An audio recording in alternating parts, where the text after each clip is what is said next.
10억이면 부자라고 생각하셨습니까? 그 답이 나이에 따라 완전히 달라집니다. 요즘 주변에서 자산 이야기가 부쩍 많아졌습니다. 모임에서도 SNS에서도 직장 동료들 사이에서도 순자산이 얼마냐는 질문이 자연스럽게 오갑니다. 그런데 이 질문 앞에서 선뜻 대답하기가 쉽지 않습니다. 내가 평균인지 잘하고 있는 건지 뒤처지고 있는 건지 기준 자체가 불분명하기 때문입니다. 순자산이 얼마 정도면 부자라고 할 수 있을까요? 많은 분들이 막연하게 10억을 떠올립니다. 그런데 이 10억이라는 숫자 30대에게는 아직 먼 이야기고 50대에게는 이미 달성했어도 안심하기 이른 숫자일 수 있습니다. NH투자증권 100세 시대 연구소가 최근 2025년 가계금융복지조사 자료를 바탕으로 연령대별 순자산 상위 커트라인을 발표했습니다. 단순히 평균 자산을 알려주는 자료가 아닙니다. 상위 0.1%, 0.5%, 1%, 10%로 나눠서 각 연령대의 커트라인 숫자를 제시한 자료입니다. 이 자료가 지금 주목받는 이유가 있습니다. 단순한 통계가 아니라 내가 지금 어느 위치에 있는지를 나의 기준으로 처음으로 구체적으로 비교해 볼 수 있는 자료이기 때문입니다.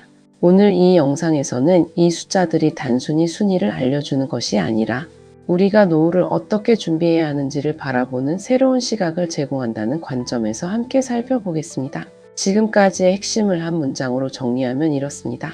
내가 상위 몇 %인지보다 같은 숫자가 나이에 따라 왜 다른 의미를 갖는지를 이해하는 것이 먼저입니다. 지금부터 연령대별 숫자를 하나씩 살펴보겠습니다. 같은 10억이어도 30대와 50대의 이야기는 전혀 다릅니다. 먼저 자료에서 제시된 숫자들을 연령대별로 짚어보겠습니다. 39세 이하 기준으로 순자산 상위 10%의 커트라인은 5.4억 원입니다. 상위 5%는 7.6억 원, 상위 1%는 13.1억 원입니다. 그리고 상위 0.1%는 33.2억 원입니다. 39세 이하에서 33억이 넘는 순자산을 보유한다는 것은 사실 매우 이례적인 경우입니다. 그런데 이 구간에 해당하는 사람들이 실제로 존재한다는 것, 그리고 그 격차가 이렇게 크다는 것이 이 자료가 보여주는 첫 번째 현실입니다. 30대 이야기를 조금 더 해드리겠습니다. 39세 이하에서 결혼을 하는 사람들은 대체로 부부 합산 순자산을 묶어서 보는 경우가 많습니다. 그 기준에서 보면 13억 이상이면 상위 1%에 해당합니다. 이게 참 묘합니다. 서울에 아파트 한 채를 갖고 있고 대출이 어느 정도 남아있다면 순자산 기준으로는 상위 1%에 아직 들어가지 못할 수도 있습니다. 집이 있어도 부자가 아닌 구조, 지금 30대가 겪고 있는 현실입니다. 이제 40대로 넘어가겠습니다. 40대는 본격적으로 자산 격차가 벌어지기 시작하는 시기입니다. 자료에 따르면 40대 기준 순자산 상위 10% 커트라인은 11.2억 원입니다. 30대보다 2배 이상입니다. 상위 5%는 16.1억 원, 상위 1%는 32억 원, 상위 0.1%는 63.1억 원입니다. 40대에서 63억이 넘는 순자산을 가진 사람들이 상위 0.1%에 해당한다는 것입니다. 30대 상위 0.1%가 33억이었는데 40대가 되면 그 커트라인이 63억으로 올라갑니다. 즉 30대의 상위 0.1%였던 사람들이 40대가 됐을 때 같은 순위를 유지하려면 자산이 2배로 불어 있어야 한다는 뜻입니다. 여기서 중요한 해석이 나옵니다. 30대에서 40대 사이에 가장 크게 자산이 불어나는 사람들은 누구일까요? 단순히 열심히 일하고 저축한 사람들만이 아닙니다. 2010년대 중후반에서 2020년대 초반 사이에 서울, 주요 지역 부동산을 매입한 사람들이 이 기간 동안 자산을 폭발적으로 늘렸습니다. 소득이 비슷해도 부동산 보유 여부에 따라 자산 격차가 크게 벌어진 것이 바로 40대 커트라인이 급등하는 이유 중 하나입니다. 이 지점입니다. 50대로 가면 또 달라집니다. 50대 순자산 상위 10% 커트라인은 12.7억 원으로 40대와 비슷한 수준입니다. 그런데 상위 1%는 34.5억 원, 상위 0.1%는 69.3억 원입니다. 40대와 비교하면 상위 10% 커트라인은 거의 비슷한데 상위 0.1% 커트라인은 오히려 더 올라갔습니다. 이것이 무엇을 의미할까요? 50대는 자산 격차가 극적으로 벌어지는 시기라는 것입니다. 중간층은 비슷한 수준에 머무르는데 최상위층은 계속 격차를 벌려 나갑니다. 60대 이상을 보면 상위 10% 커트라인이 12.3억 원으로 50대보다 오히려 낮아집니다. 그런데 상위 1%는 44.9억 원, 상위 0.1%는 121.5억 원입니다. 상위 0.1% 커트라인이 120억을 넘어섭니다. 60대 이상에서 이 수준의 자산을 가진 분들은 오랜 기간 부동산을 보유하면서 자산이 봉이처럼 쌓인 경우가 대부분입니다. 그리고 이분들이 가진 자산의 상당 부분은 여전히 부동산입니다.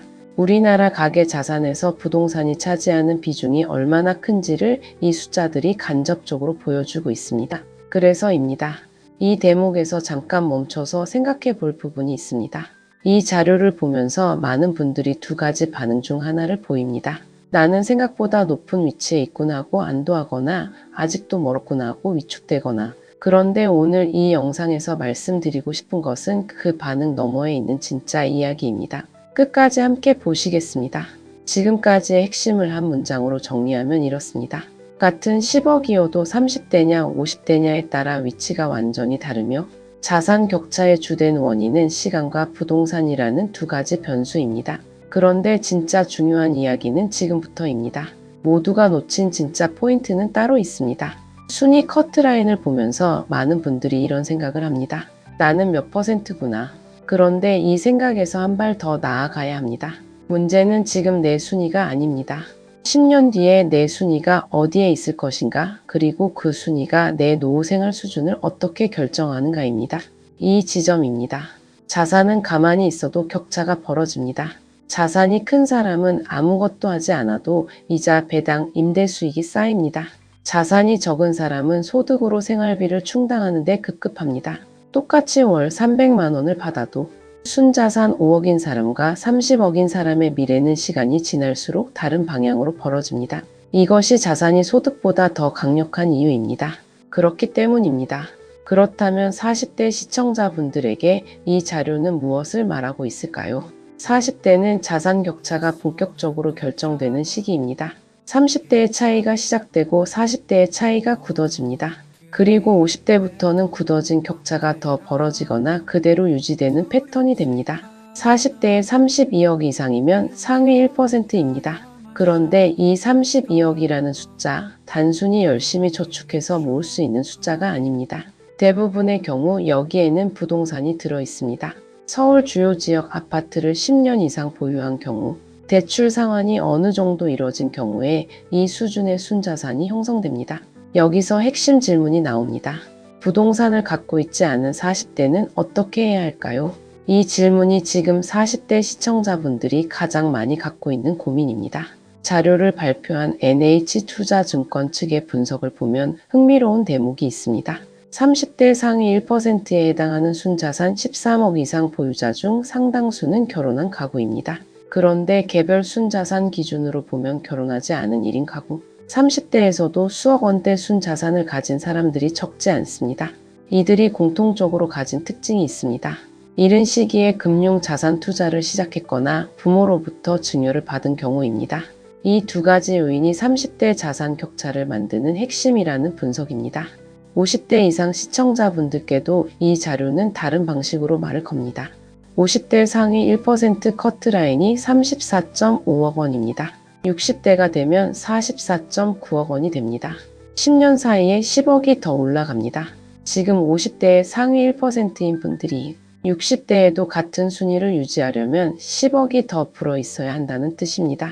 그런데 이 10억을 근로소득으로 모으는 것은 대부분의 경우 불가능에 가깝습니다. 결국 자산을 만들어야 한다는 결론이 나옵니다. 그래서입니다. 이제 가장 중요한 이야기를 드리겠습니다. 이 자료에서 많은 분들이 놓치는 부분이 있습니다. 순위 커트라인을 보고 내가 몇 %인지 확인하는 것 물론 의미가 있습니다. 그런데 이 자료가 진짜로 보여주는 것은 한국 사회에서 시간이 자산을 어떻게 분류하는가입니다. 30대의 비슷한 출발점에서 시작했던 사람들이 40대, 50대, 60대를 거치면서 어떻게 다른 위치에 서게 되는가? 그 차이를 만드는 것이 단순히 소득이나 전략이 아니라는 것. 부동산을 언제 샀는가? 금융 투자를 언제 시작했는가? 그리고 자산을 어떻게 굴렸는가라는 변수들이 누적된 결과라는 것입니다. 개별 사건이 아니라 더 큰 흐름입니다. 지금까지의 핵심을 한 문장으로 정리하면 이렇습니다. 순자산 커트라인이 보여주는 것은 현재 순위가 아니라 시간과 자산 운용이 만들어낸 격차의 구조이며 그 구조를 이해하는 것이 노후 준비의 출발점입니다. 마지막으로 이 숫자들이 우리에게 남기는 진짜 질문을 함께 생각해 보겠습니다. 남과의 비교가 아니라 내 목표를 기준으로 봐야 할 때입니다. 오늘 영상을 통해 연령대별 순자산 커트라인 숫자들을 살펴봤습니다. 39세 이하 상위 10%가 5.4억 원, 40대는 11.2억 원, 50대는 12.7억 원, 60대 이상은 12.3억 원. 이 숫자들을 보면서 어떤 감정이 드셨습니까? 안도하셨습니까? 아니면 위축되셨습니까? 그 감정 자체가 잘못된 것은 아닙니다. 다만 그 감정에서 멈추지 않으셨으면 합니다. 중요한 것은 지금 내가 몇 %에 있는가가 아닙니다. 10년 후 나는 어떤 수준의 삶을 원하는가, 그리고 지금부터 무엇을 해야 그 방향으로 갈 수 있는가입니다. 상위 1%가 목표가 아니어도 됩니다. 노후에 월 얼마의 생활비가 필요하고 그것을 충당할 자산이 은퇴 시점에 얼마나 있어야 하는가. 이 두 가지 질문이 순자산 커트라인 숫자보다 훨씬 실용적인 기준입니다. 그렇기 때문입니다. 오늘 이 영상을 보신 분들께 하나의 질문을 드리고 싶습니다. 지금 내 순자산에서 10년 뒤 자연스럽게 늘어날 부분은 얼마이고 내가 추가로 만들어야 할 부분은 얼마입니까? 이 질문을 한 번이라도 구체적으로 생각해 보신 분과 그렇지 않은 분은 10년 후 전혀 다른 위치에 있을 수 있습니다. 다음 영상에서는 40대, 50대가 지금부터 자산을 어떻게 구성해야 하는지, 부동산과 금융 자산의 비중을 어떻게 바라봐야 하는지를 같은 통계 자료를 바탕으로 더 구체적으로 살펴보겠습니다. 구독과 좋아요는 한 번 더 생각해 보게 만드는 힘이 됩니다. 오늘도 행복한 하루 되세요. 감사합니다.